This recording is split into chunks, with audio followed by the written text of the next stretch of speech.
New year, new you, new EHR? Therapy Notes, the most trusted behavioral health software among mental health professionals, could be just the thing that you're looking for. Designed for group and solo clinicians alike, their comprehensive platform seamlessly combines billing, scheduling, documentation, telehealth, e-prescribe, and more into one easy-to-use software. Use promo code MODERN and try them free for 2 months today. This episode is also brought to you by Buying Time. Since 2007, Buying Time has supported entrepreneurs and therapists on their admin, marketing, and bookkeeping needs, and so much more. Check out their free Buying Time Systems Inventory Checklist to uncover hidden expenses and optimize spending in your practice at buyingtimellc.com/MTSG. You're listening to the Modern Therapist Survival Guide, where therapists live, breathe, and practice as human beings. To support you as a whole person and a therapist, here are your hosts, Curt and Katie Vernoy. Welcome back, Modern Therapists. This is a Modern Therapist Survival Guide. I'm Curt with Katie Vernoy, and this is the podcast for therapists about the things that go on in our profession, the people that make it up. And this is another one of our Look Into Grad Students' Lives interviews that we've been doing. This has been a really fun series for us. And our last but not least interview is Eden Lathem joining us and rounding out all of the wonderful stories that Katie and I are long past our own grad school experience. So thank you very much for joining us today and spending some time with us. Yeah, of course. So, Eden, the question we've been asking grad students is, who are you and why did you decide to become a therapist? I am from Nashville, Tennessee, and I'm in Lipscomb University's Marriage and Family Therapy program. A little bit about me is that I'm in my second year, which is kind of crazy. It has really flown by. The way that I kind of got into therapy, because when I first started college, I didn't originally think that I would want to be a therapist. I did my undergrad in psychology, and I always knew that I was like, I want to do something around helping people. But I didn't specifically know that I wanted to be a therapist. But throughout my undergrad experience, I got involved doing some work in prison education. And that was something that I had a lot of fun doing. I still have been able to TA in grad school, which has been really great. I was able to TA a class 2 semesters ago, and I'm going to be TAing an intro to psychology class this upcoming semester, which I'm excited about. And so I really knew that I enjoyed working with that population, as well as I worked with a lot of individuals with disabilities. In my undergrad, that's kind of what I did. I worked at a day program for adults with disabilities. Through that, I realized there is a lot of lack of care for families that have individual disabilities in those families. And so that was something that I kind of became passionate about. Thinking about those two populations, I kind of realized, okay, how can I combine all of this? And looking at the different grad programs, because I knew doing psychology, I'm probably going to have to go to a grad program. And so through that, I kind of, looked at the LPC route, and then I looked at the MFT route. And I also looked at psychology master's program route. And through that, I just kind of decided it seems like marriage and family therapy sounds like a good pathway into working with the populations that I want to work with. Thinking back to when you were first joining your grad program, what were some of the expectations that you had about being a therapist, what you were going to get out of your therapist education? I think I thought that there was going to be, a little bit more handholding than there really is. Something that I was kind of surprised about was that we didn't shadow that many sessions.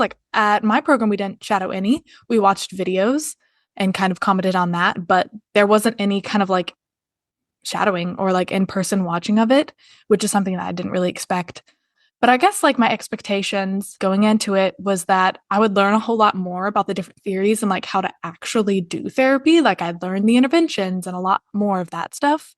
But I feel now that I'm seeing clients, that has kind of come on more through the process of actually doing therapy and being in the room rather than learning about it, which is what I expected. I had expected that I would learn about how to do the interventions more than going into just doing the interventions and learning through practice rather than learning the theory a little bit more. Is your program in person, virtual, hybrid? Like where does Yeah. that sit? Yeah, so we're in person. It's cohort style, and we meet one day, 8 to 1:30. So it's a long, long session. You were expecting to have more of a hands-on in the program experience of how do you do the therapy, those kinds of things. And it sounds like it was more didactic, and then you really have been learning by doing. Yeah. Have there been other surprises that you've seen that you weren't expecting coming into grad school? I think that coming from a psychology background, I thought that there would be a whole lot more steps to things, because with like interventions and with different theories of like ways of doing therapy that you learn, there's a science to it, but then there's also like an art aspect to it of how you integrate the intervention into who you are. Also, we talk a lot about in my program, like the self of the therapist and like being yourself in the therapy space. That was kind of interesting of learning like, oh, like I can know all these interventions and I can know these types of therapy, but the way that I do it will be different than the way that any of my other classmates do it, which has been interesting to see. That's so cool that you're doing person of the therapist work. Yeah, it's been really good to do that in my program. And I think that that's another big thing too, is that I didn't expect how important the self of the therapist work would be. But I'm really glad that my program highlights that, because personally, I think that that's where most of the most important work is done, because you really cannot be as effective as you possibly can without doing that work and without that like self-knowledge of like, what's my social location and what are the different things that I maybe am not aware of that I'm doing that I need to know so that I can be a better therapist. What kinds of stuff have you learned about yourself through that process that has really emerged? Like what's the essence of Eden as a therapist that's at a second year grad student at this point?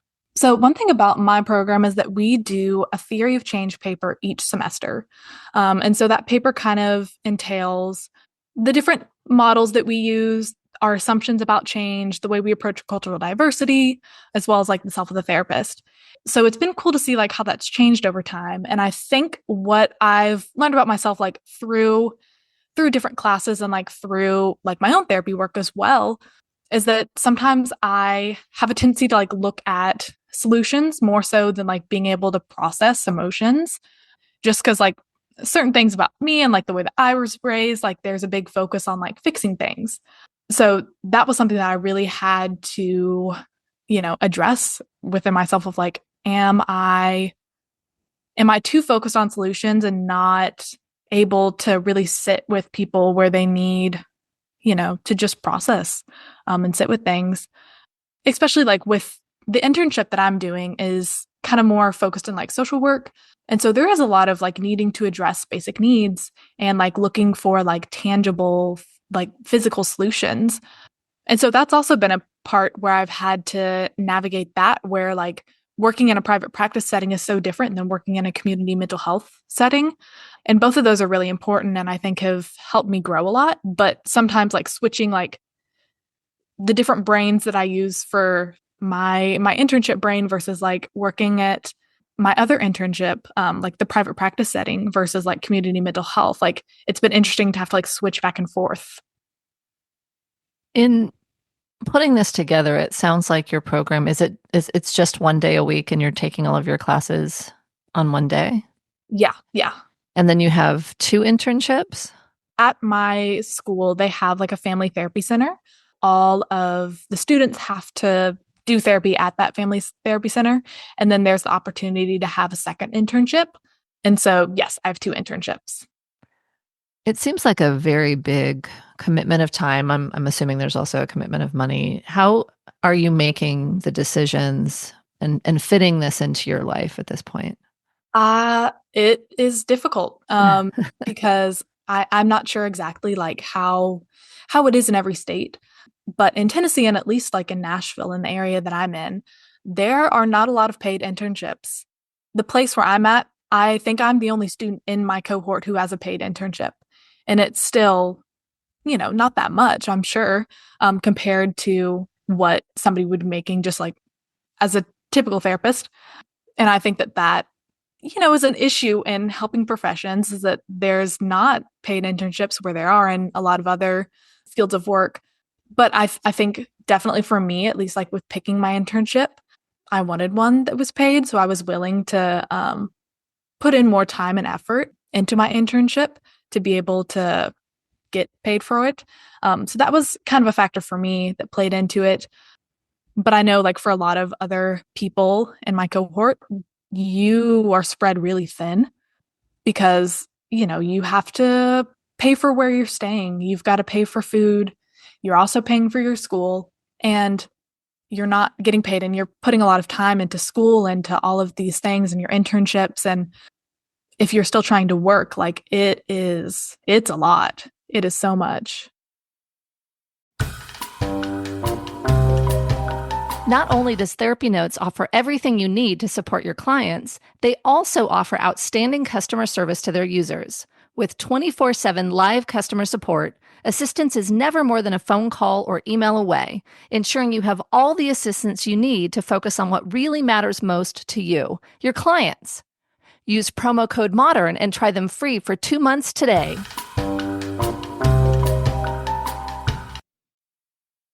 How do you see that affecting life decisions that you're making? And also, since you are in a cohort, I'm assuming that you're fairly familiar with each other's lives at this point. How do you see that affecting life decisions as far as in comparison to maybe some of your undergrad friends who went into fields that pay money and have a life?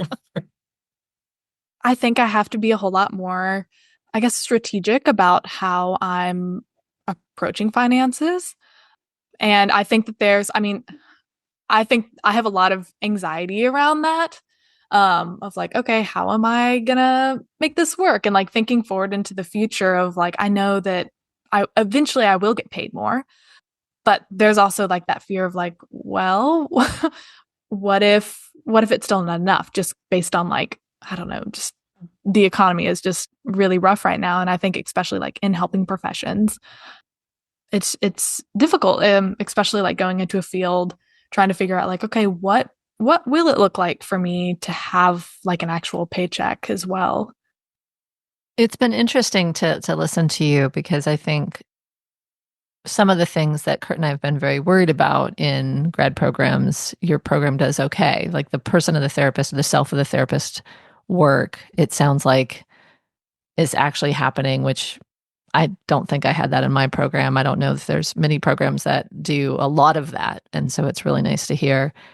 But another thing that a lot of programs don't include is looking at how to start a business, the state of technology, social justice, those self-care for therapists, that kind of stuff. How does your school incorporate that stuff in, or does it? What I have been working on like in my program, and I think we do have a professional MFT class coming up, but I haven't taken it yet, so I'm not sure what that looks like. But we have different diversity classes. And I feel like pretty lucky because one of our professors is the president of Tennessee AMFT. And so he's talked a lot about like, going to like the Capitol and kind of advocating for MFTs and like advocating for the different bills that they're trying to pass of like making portability of licensure, and stuff like that. So I think that that's really cool to have somebody who's involved in like the law aspect of it as well. But I think social justice, like there's with what just happened, like with like the president and kind of all that stuff and how that impacts our clients. Like, because we had class the day following the election. And so that was a time where we were kind of reflecting like, okay, how will we approach this with clients? And also like, what's our social responsibility as therapists and to, advocate for our clients? That was a good conversation to have. And I'm very glad that like my school had that conversation in our class, especially since we're in Tennessee and, the school that I go to is a Church of Christ school. I've picked up on this that sometimes there's some tension between like the progressiveness of MFT and the profession and the program and like more of the religious aspect of the school and the conservatism of that. It's interesting for sure. Picking up on part of what Katie talked about, and we've been spending a lot of our more recent episodes talking about this, how is technology and artificial intelligence being discussed in any of your classes, if at all? I feel like the only kind of aspect that we've talked about it in is like writing papers and like making sure that we cite AI, like when we're writing our papers, if we do write our papers using AI. Like I'm on social media and I see that like there are different ways to like use AI to like help write progress notes. And I've just seen that on my own. But I feel like because it's so new, my program hasn't touched on it that much. I think one of the directors mentioned that they had a training on talking about or using AI in therapy and like with progress notes and like how it can be helpful. But we didn't really discuss like what that meant for us and like our learning as students. It was just kind of like a passing comment of like, oh, we went to this conference and talked about this thing, but it wasn't much of like a conversation beyond that. Our concerns are validated, Curt. Nobody's talking about AI in schools. What has been your favorite thing to learn about in grad school so far? I think there's a lot.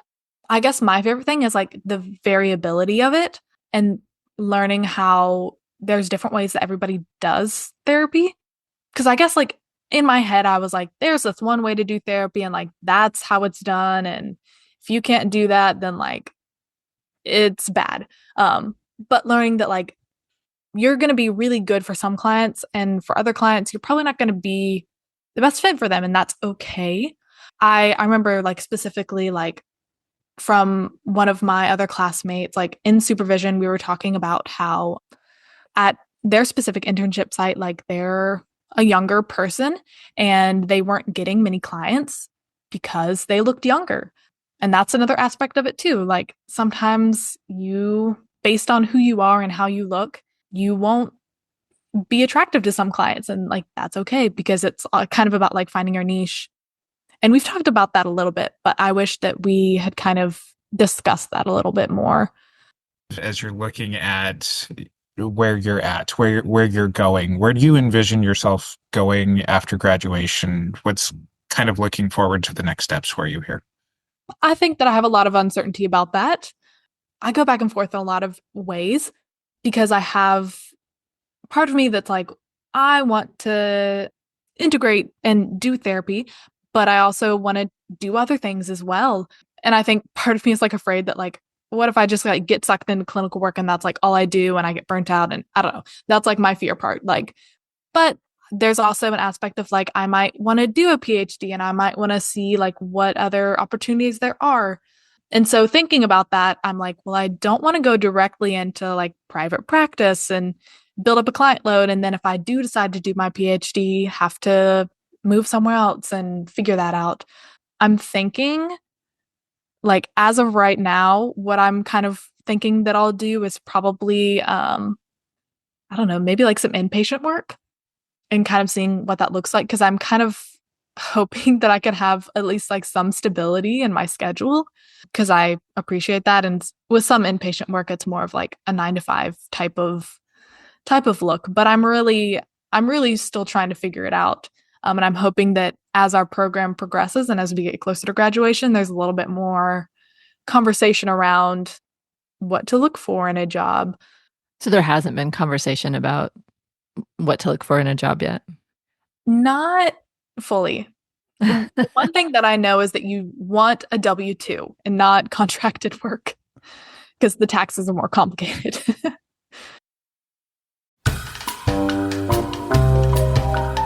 When you hire Buying Time, you get an entire team of accountable, knowledgeable virtual assistants with different specialties. It's a pretty amazing one-stop shop for your business needs. And I should know, I've been a happy customer of Buying Time since 2015. Buying Time has helped me and other therapists with admin and client customer service, finances and bookkeeping, including sending out invoices and super bills, setting up automated systems to take care of clients during onboarding, marketing, websites, social media, blogs, newsletters, and a whole lot more. Buying Time believes in streamlining efficiency and being cost effective, so they help you to regularly evaluate systems to make sure you're not paying for programs and platforms you don't need. And they put together a free systems inventory checklist to help all of us to uncover hidden expenses and optimize spending in your practice. Go to buyingtimellc.com/MTSG to get your free checklist now.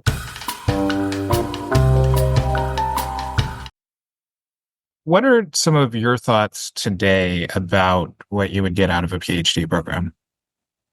I've had different meetings with different professors, so I really want to understand what it's like, because I feel like there's a lot of, at least for me, I feel like there's a lot of well, what actually is a PhD and what does that actually mean? But I guess to my understanding, depending on the different degree that you get, it determines what that looks like. Like for a PsyD, you're mostly doing clinical work and you also have to pay for it. Different professors have kind of guided away from that, and that was never really something that I wanted to do. But with PhD, looking at more so doing more research, and then that could open up the door if you do want to do more teaching. But I feel like for a lot of people, a PhD is not necessary. So it's something that I'm kind of holding lightly of I could do this, but I also want to know what the risk and benefit of it fully is. It sounds like there's been different areas in your life where teaching and helping people in that way was a big draw. So I could understand wanting to incorporate that in.